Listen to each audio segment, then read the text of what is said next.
Hello guys, so JCCB here at nandito na ako sa San Ildefonso Parish Church. Sa katunayan, hindi ko na mukhaan itong simbahan na to kasi ang pagkakalam ko, lumang estilo ang disenyo. Pero pagkakasabi ng mga lokal na mga San Ildefonso, merong bago sa labas at sa loob, nandun yung luma. So ayan, pinarada ko yung bisikleta ko dito at alina, magpunta na tayo sa loob. Tingnan natin loob.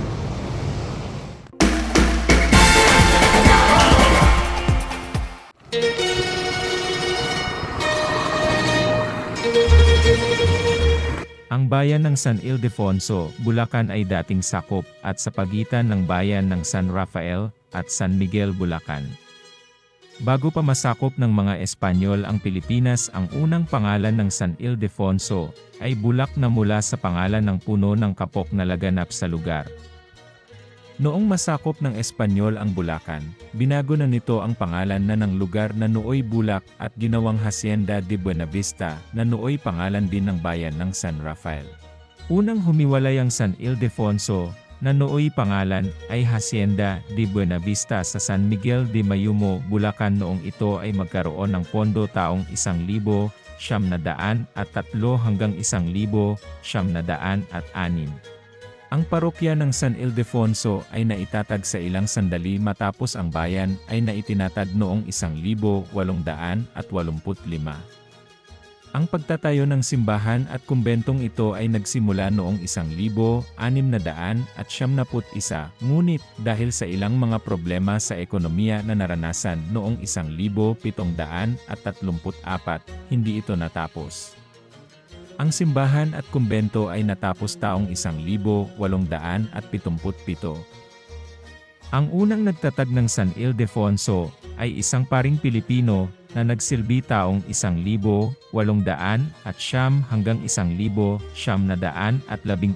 ay nagngangalang Juan de la Rosa upang gawin nitong patron si San Ildefonso at humiwalay sa San Rafael na nooy pangalan ng bayan Hacienda de Buenavista taong 1944.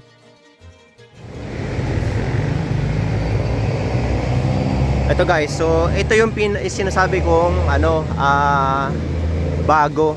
Yung pinakabagong simbahan ng San Ildefonso. Ang luma ay ayun sa loob.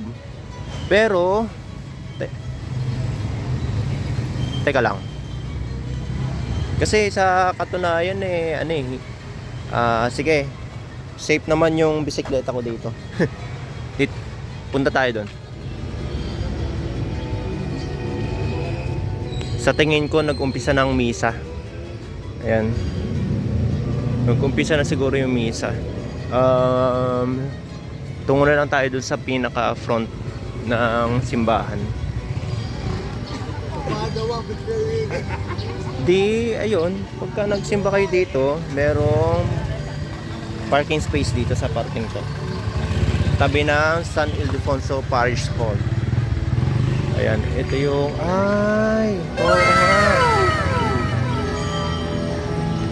ayan. Wow, oo nga no. Ito nga yung luma.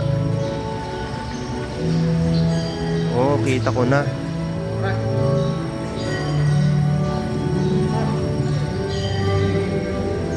Ito talaga yung lumang adobe o bagong kasi hindi ko alam yun yung Porta Santa niya. Okay. I'm sorry.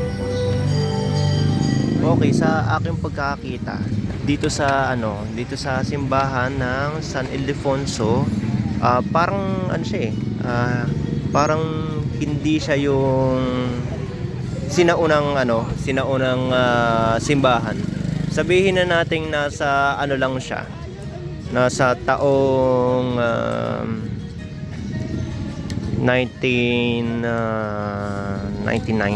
1980 something or ganon. Basta ganon yung nasa isip ko 1930. Kasi yung ladrillo niya at yung mga semento mukhang bago. Kaya ngayon, sa pagkakaisip ko, ito yung parokya pero maganda siya. Nakita ko yung loob. Sa ngayon may misa, kaya kaya hindi ko pwedeng videohan yung loob. Pero ito, kapag natapos to, panigurado, isa sa pinakamagandang parokya dito sa Bulacan ay ang San Ildefonso. Ayan. 'Di ba sabi ko, nandito yung parking space dito sa San Ildefonso. Ngayon naman, safe na safe ang bisikleta mo dahil nandun yung istasyon na police. Ngayon naman, ito ang ganda dito. Para siyang yung 1800s style. Ayun, ganda oh. Sa katunayan, ngayon na ako nakarating dito. Kaya, syempre, gandang-ganda ako. At salamat at nakapunta na rin dito sa San Ildefonso at tayo na ay magtungo sa San Miguel, Bulacan, sa Parish Church ng San Miguel, Bulacan.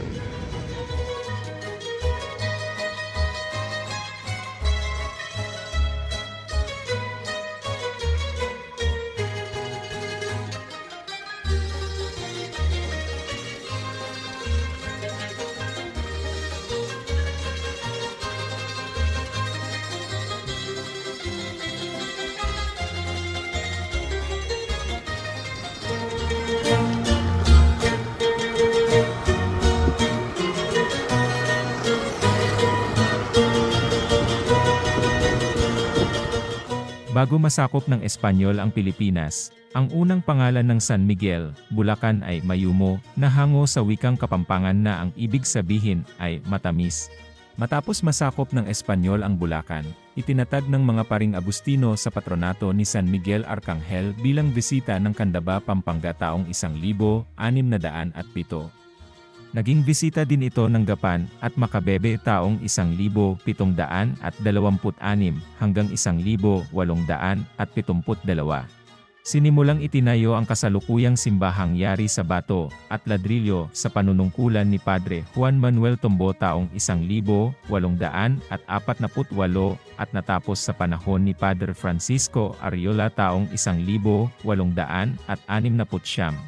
Dito nagkuta ang mga Espanyol sa ilalim ni Teniente Telesforo Carazo noong kasagsagan ng labanan sa San Miguel de Mayumo noong Mayo taong 1878. Matapos ng isang buwan sumuko ang kupunan ni Teniente Telesforo Carazo sa Revolusyonaryong Pilipino sa pamumuno ni Coronel Pablo Tecson sa Plaza ng Simbahan. Ayun guys, so nandito na ako sa San Miguel, Bulacan, sa chapel tuloy, sa parokya ng San Miguel, Bulacan. So ito ang isa sa pinakamatandang simbahan dito sa Bulacan. So tingnan pa natin, ha. Ayan. Ito yung bike ko, tapos ito ang lumang simbahan ng San Miguel. Ang ganda niya. Tapos ito yung pinakabuong paligid niya. Yan, maluwag yung paradahan kumpara dun sa San Ildefonso. Yan. Tapos may stage dito, San Miguel. Yan. Tapos ayan dito. Itong isang to parang yung kumbento siguro noon ito. So maghanap tayo ng pwedeng paradahan dito, tapos tingnan natin ang loob at labas ng simbahan. So dito sa parting to, may na video nako dito sa tanggapan ng parokya at sementeryo. Dito, ang ganda. Makikita mo yung ladrilyo dito sa may parting to. Tapos yung mga lumang yung mga lumang kahoy na ginamit pa talaga noong 1800 at 600, ganun. Ang ganda. Yan. Ilabas tayo dun.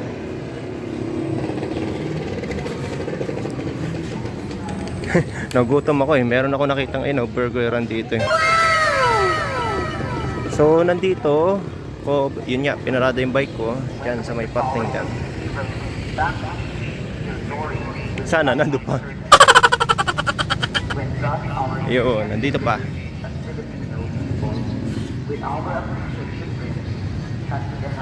Tapos, ayun may napansin din ako. Bukod dito sa simbahan, merong mga sinaunang bahay din dito sa San Miguel. Katulad nito. Ito sa likuran ng Dunkin. Ito. Tapos dito sa kabila. Ganda. Mga ancestral house to, guys.